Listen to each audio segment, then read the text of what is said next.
Welcome to Inspire and Move, the show that inspires you to create, connect, and grow. I'm going to bring you meaningful conversations, aha moments, and all the motivation you need to up-level every part of your life. I'm Ali Aruda, founder of Inspire and Move, and your personal hype girl. I've gone from fashion school to celebrity stylist to corporate marketing to brick-and-mortar entrepreneurship with my husband, each time learning incredible lessons how to pivot, reimagine, and implement the steps to become successful. I'm passionate about inspiring others to live their best life, a life of joy. We have the power to design a life that we love, because life is too short not to. The best part is that you weren't meant to do this alone. If you feel like you are meant for more, let me ride shotgun with you, and together, let's get you to where you want to go. Circling back to what you're saying about the blood work, is that something that is easily accessible for people? And now, you and I are here filming this in Canada, and I know it could be different in the US and other countries, but to take that lab request and go to your average, easily accessible lab, or is it something that you have to go through naturopathic doctor or private care to be able to get comprehensive, detailed lab results?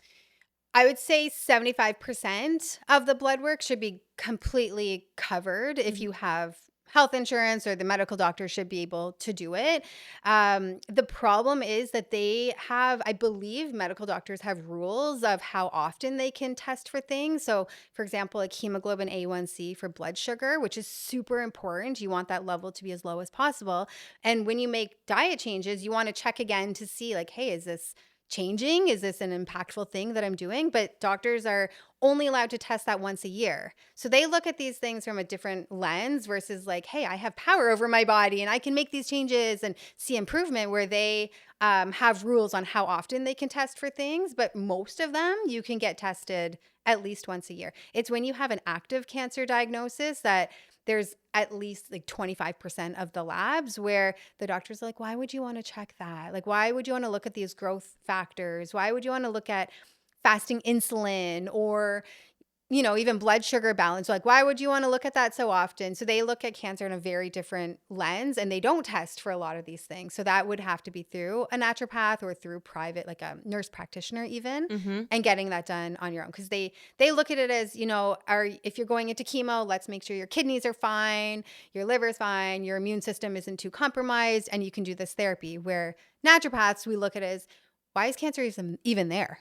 Yeah. What is affecting its growth? Why are you so inflamed? How can we change your diet to make it more conducive for a healthy system? So the blood work is going to be a lot more that you need through the naturopathic metabolic lens versus That's more data. So I always say, get as much done for free through your doctor. Ask for this whole list, and maybe there's like 25% that you have to pay for. Okay, and then what else can people do when they want to, let's call it, audit their lifestyle to make sure that they are being preventative and staying in the, that positive zone versus dipping into any risk factors that they can do in terms of daily movement? You mentioned blue light. How can we reduce inflammation, manage our cortisol levels, those types of things? Yeah. This could be like a 20-hour podcast of so many things. So even just to start, cancer loves environments that do not have oxygen. So they thrive in what's called a hypoxic environment, so very low oxygen environment. So one thing that's super simple that you could do is every hour move. So if you're at a desk, or get a walking desk, workstation, right? Yep.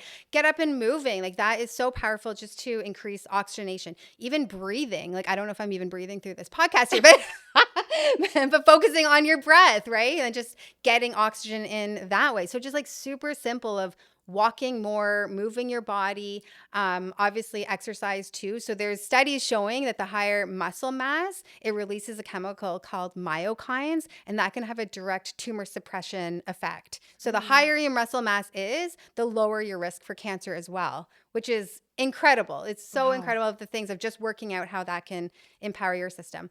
So yes, daily movement. Hydration is obviously really important too. So if you drink anything with caffeine, you want to bump up how much water you're taking in a day. And then going back to the example of myself when I was over exercising and my body looked so inflamed. I personally do antioxidants and anti-inflammatories after a workout. So I would take things like vitamin C. There's a compound called withaferin A, which maybe you've not heard of, but it's for adrenals, but also very immune supporting as well. So you want to do things that if you are stressing your body too much, that you can take compounds after a workout, or if you know you have a stressful lifestyle, to take things for your adrenal glands to help with how your body's coping with that stress. Even if it's a healthy stress, it's still stress on the body. I've been talking about that a lot actually with my trainer during my workouts, and then I'll be like, "Oh, I feel like I look puffy," and I mean, maybe people are gonna come for me hearing this because I'm proud of the fact I'm in great shape, but I'm also very hard on myself when it comes to analyzing my body. You know, you get out of the shower or you check out your body. I don't know if maybe this is weird. People are listening to it, but it's something that I take great pride in how I look and how much weight I can lift and things I can move in life and boxes, suitcases, whatever it may be. Just very functional. Yeah. But I have felt over the last couple weeks or months where Matt and I also have gone through a massive season of transition with moving our homes and some changes in our business and life, that I feel like my body has been carrying the stress. And it's so interesting. I will always be so fascinated how our bodies communicate to us when they are under stress. Yes. And being able to understand, okay, what is it that I'm doing? How can I eliminate that? And what does my body need? Yeah. So some foundational things that everybody needs, especially as an entrepreneur, and you work out a lot and you have a lot of changes going on and you travel a lot. So there's a lot of things that can impact your immune system and how your body deals with inflammation too. So something like super simple is even stop eating 4 hours before bed. Like that's so simple. Giving your digestive system a break, stopping eating. Just say you go to bed at 10, stopping by 6 o'clock. That's allowing your system to focus on digestion, then overnight on digesting and repairing too. So that's when your immune system actually repairs itself, is at night. So you think about if you have a big meal and you're stressed before bed, your body cannot recover the same way versus if you just did that fasting protocol. So 16 hours fast is what their studies show that can lower your risk for all conditions across the board, because most conditions are because of insulin imbalance and too much inflammation. So 16 hours of fasting can be a game changer for someone's health.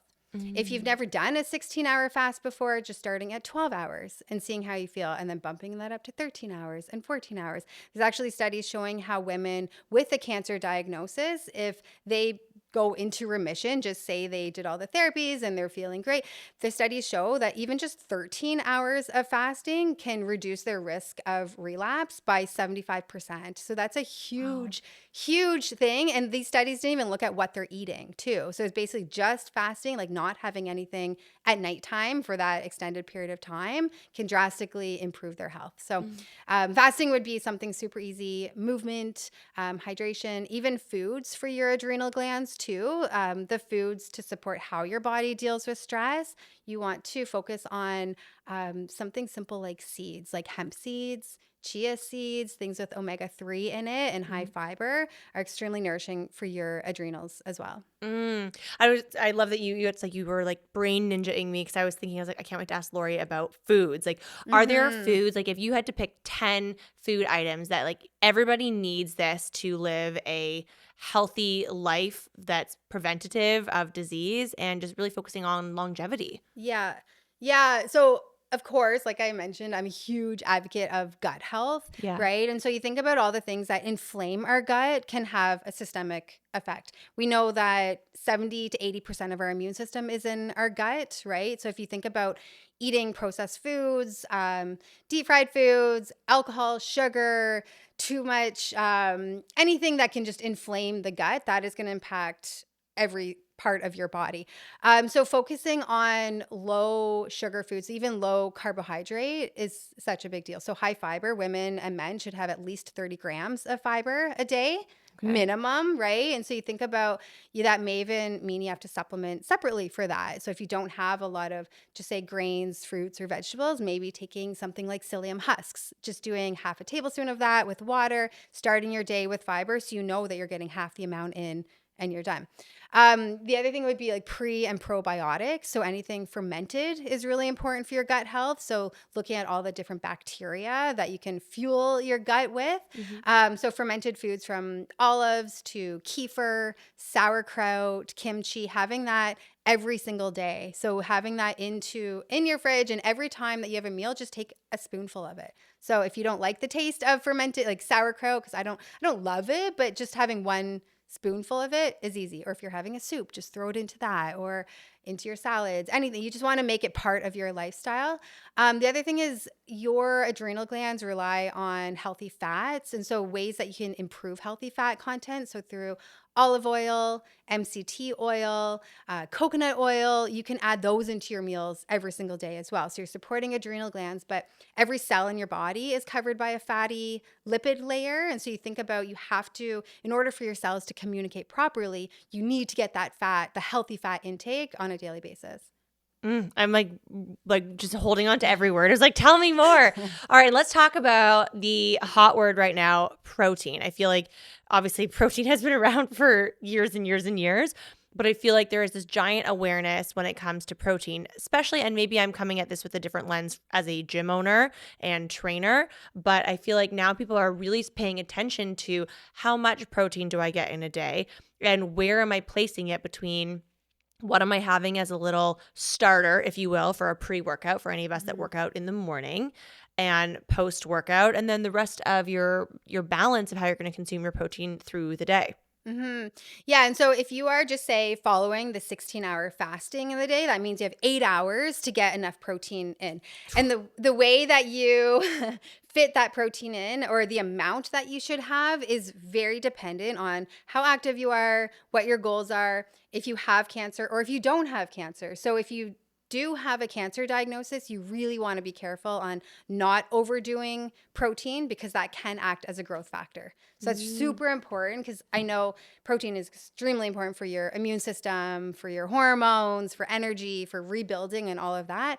But in protein, the amino acids are something called glutamine that can act as a growth force for cancer. So you have to really be careful. And so when I think about like the numbers of how much protein we should have, you want it to be about 1 gram of protein per kilogram of body weight if you have a cancer diagnosis. But if you do not, then that's a whole different story.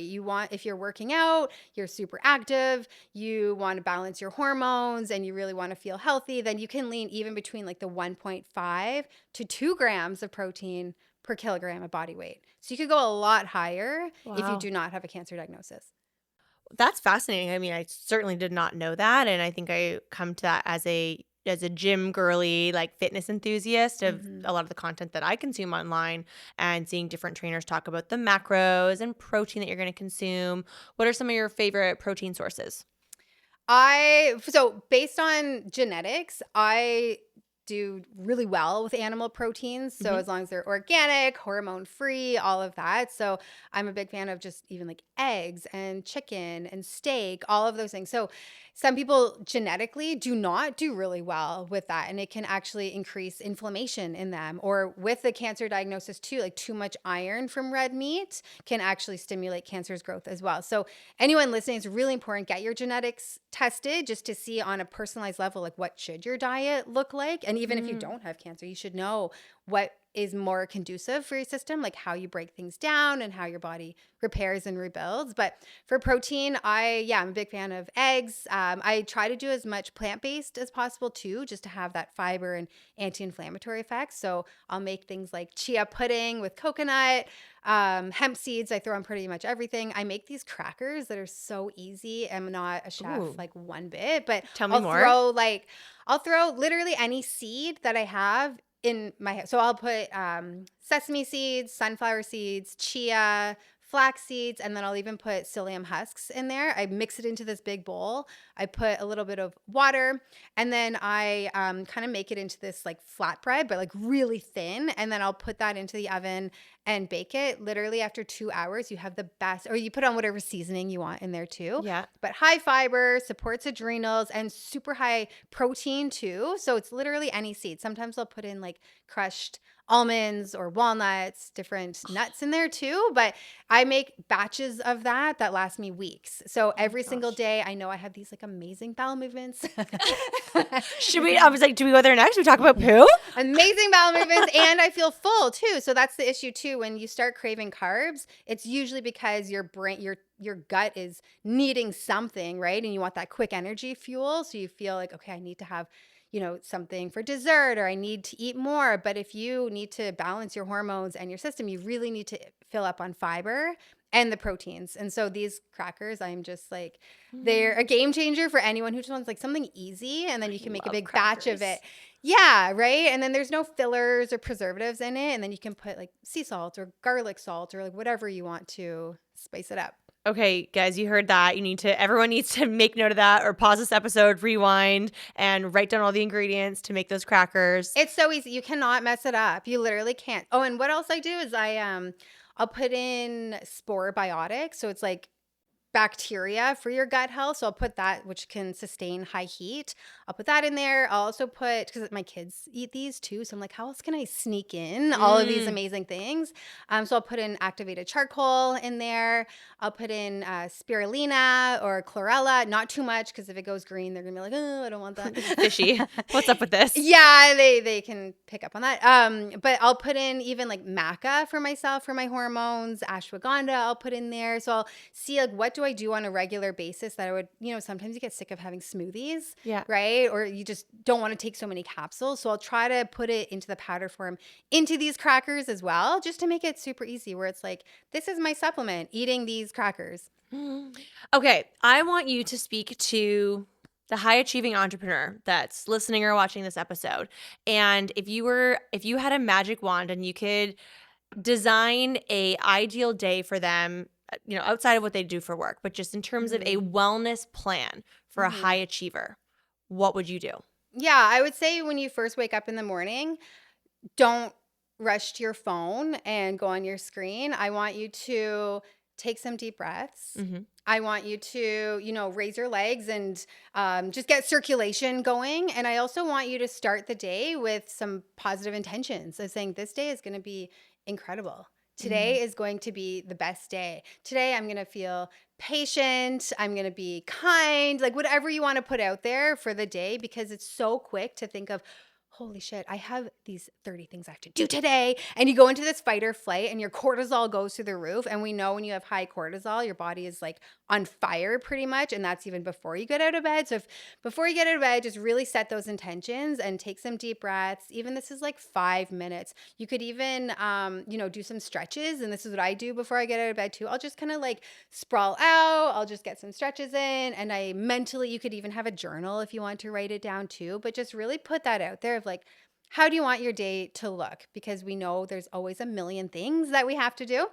The next thing I would always do is just get a huge glass of water before I even have any caffeine or a coffee. So I would put lemon in there. Sometimes I'll have it with fiber or not. And then if I have a coffee, I definitely have a coffee every day, but I used to put in coconut milk or this like creamer that was just delicious. They had these like healthier almond milk creamers, but knowing that would break the fast. So if you are looking to fast for 16 hours, you would want to just do a black coffee or nothing that would spike sugar or insulin. So hydrate. Having black coffee if you want to, and then breaking the fast after a 16-hour cycle. I always try to get my workout done in the day. That's a non-negotiable where I do that first thing, because later in the day I find reasons why I can't go, and I just think of all these other things I should be doing. So first thing in the morning, I'll either go for a run or do weights, like usually both. I'll do some sort of muscle activating activity. And then what I've done lately too is I have my workstation on my treadmill.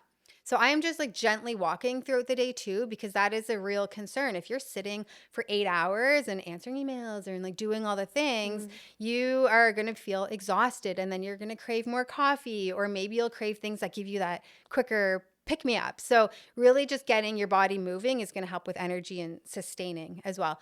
And then I try to batch my meals as well. So on a Sunday, I'll just make a whole bunch of things for the week. So whether that's more chicken for the whole week or eggs, like hard-boiled eggs, like as quick snacks for my family or for myself, those crackers I was talking about, but just really being able to look in the fridge and make it easy, because there's nothing worse when you're tired at the end of the day. You're more prone to like grab something that's maybe not the healthiest for you. So the more you can prep one day of the week is really helpful.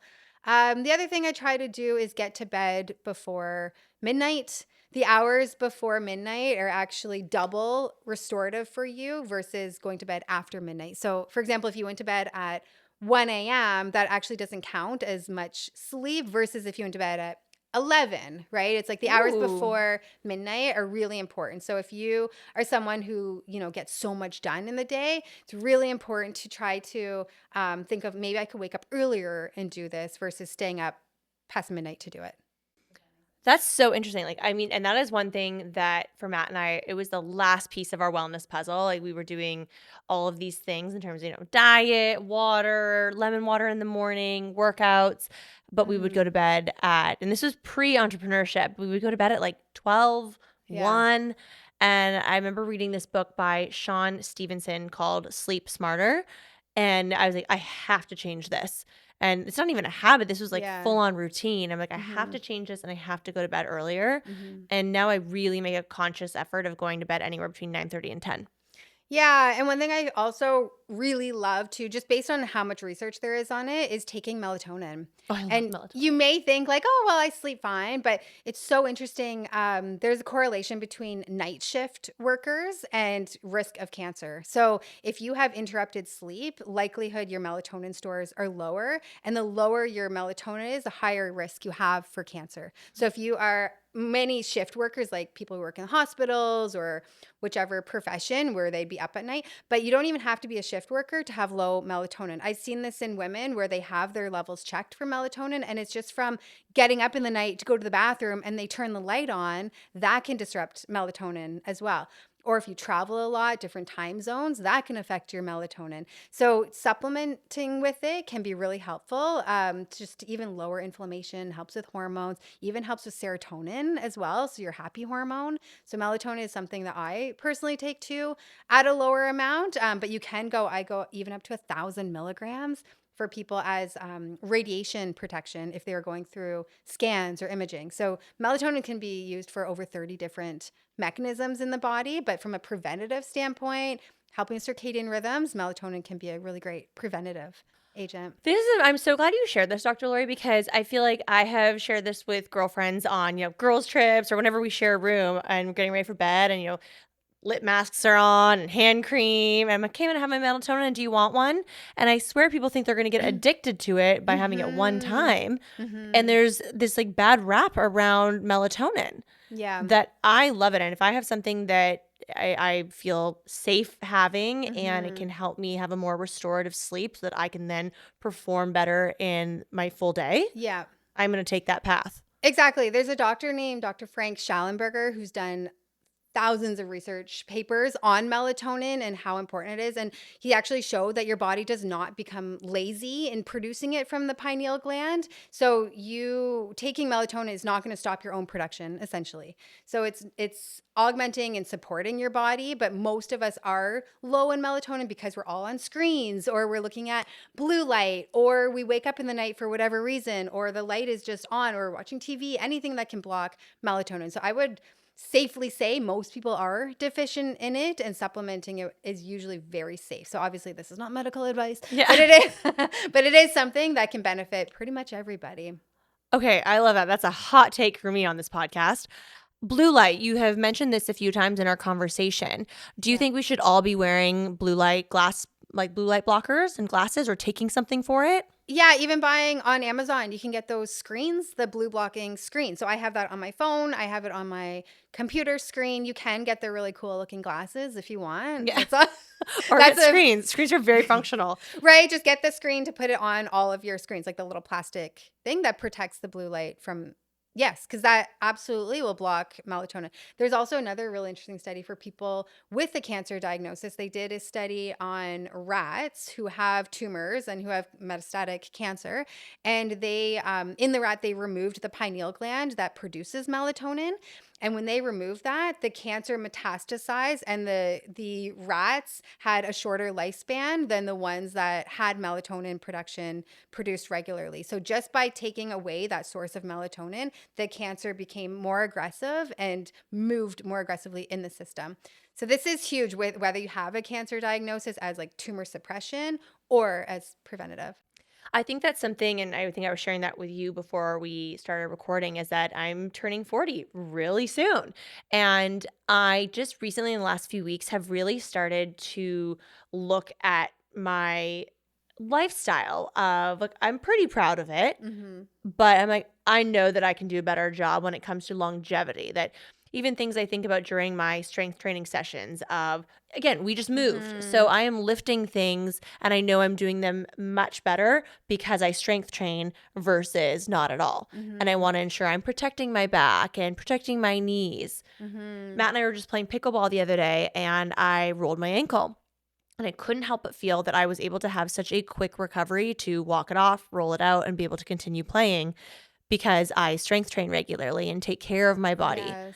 versus someone who doesn't. And that could have maybe turned into a break or a sprain. Exactly. And when I see that where someone who's young who fractures something, it's like, well, what nutrients are they missing? Why did that fracture happen where someone else would rebound very quickly? Or what's going on with their muscle strength? Why could their body not sustain that? And so, Mhm. yes, that's a really good observation because you should be able to rebound very quickly. And just like if you get sick, you shouldn't be sick for weeks. There's a normal healing time, but the unhealthier we are, the more nutrients we're depleting, the more stress that we have, all the things that create inflammation, it does take longer to heal. So you think about a rolled ankle, yeah, you shouldn't be debilitated from that. So that's amazing. And you do take care of yourself. So I would even recommend for you getting a full panel of blood work done even after a workout and then getting a same like inflammatory panel done even like 12 hours later to see how your body changes. So even 12 hours after a workout,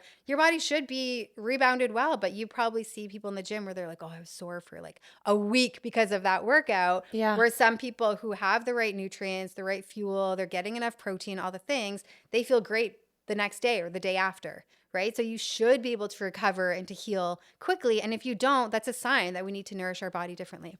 Oh my gosh. Lori, I could talk to you for hours and hours and hours, especially about everything like preventative and health and healing and just really focus on longevity because that's something that I think I myself really want to prioritize going into my next, 10 years Mm-hmm. and beyond and how we take care of ourselves. But I think this is such a powerful reminder for people, especially for those of you listening and watching that are entrepreneurs, because I think it can be so easy. And you heard Dr. Lori herself saying that it can be so easy to just work a full day because there's always something Mm-hmm. for us to do and always something for us to achieve. Mm-hmm. But we only get one shot at this and we want to treat our bodies as temples and want to take care of them. Yeah, and I have a lot of high profile patients who are millionaires, right? And when they get a cancer diagnosis, they really look at their estates and their property and everything that they have, and they're like, what is this? Like, what is this even worth? If they don't have their health and they can't get out of bed because they're so sick from chemo, you reprioritize everything. And to put that health routine into your day now is so important because most people don't value their health until they get a diagnosis of something or they get sick and they're like, oh, wow, like if I can't work, if I can't get out of it, what am I doing? And so really putting in those key steps that we're talking about today, just preventive measures so you can still do all the things that you love, but then, having all the money, all that like is great, but unless you're healthy, like you can't use it. Oh my gosh, I couldn't agree more. Dr. Lori, where can everyone find you? You can go to drlori.ca, so drlori.ca, or you can follow me on Instagram, which I am pretty active on, so Dr. Lori Bouchard, ND. Hey, you have a massive following, girl, and you've been crushing it with your content. Thank you. Yeah, I'm so I proud. enjoy it. I love sharing, and then when people comment back or they reach out, it makes my day, so I enjoy that. And we'll have everything linked in the show notes. And please go give Dr. Lori some love and consume her content. It is so good and so valuable. And this conversation was just so wonderful. So thank you for being here. We're so grateful to have you. Thank you, Allie. Thank you. You're so welcome. You guys, thank you so much for listening and watching. If you loved this episode, please share it with a friend. Please share it with the people that you care about and you want to live long, healthy lives with. And if you would be ever so kind to leave a little 5-star rating and review. You know I'm a words of affirmation girl. I love and appreciate those reviews so much. And until next time, be well, everyone, and we will see you again soon. Bye, everyone. Thank you so much for listening. If you loved this episode, it would mean so much to me if you took a few seconds and shared this on social media, sent it to a friend, or left a 5-star review. There is power in community, and I'm so grateful to have you part of mine.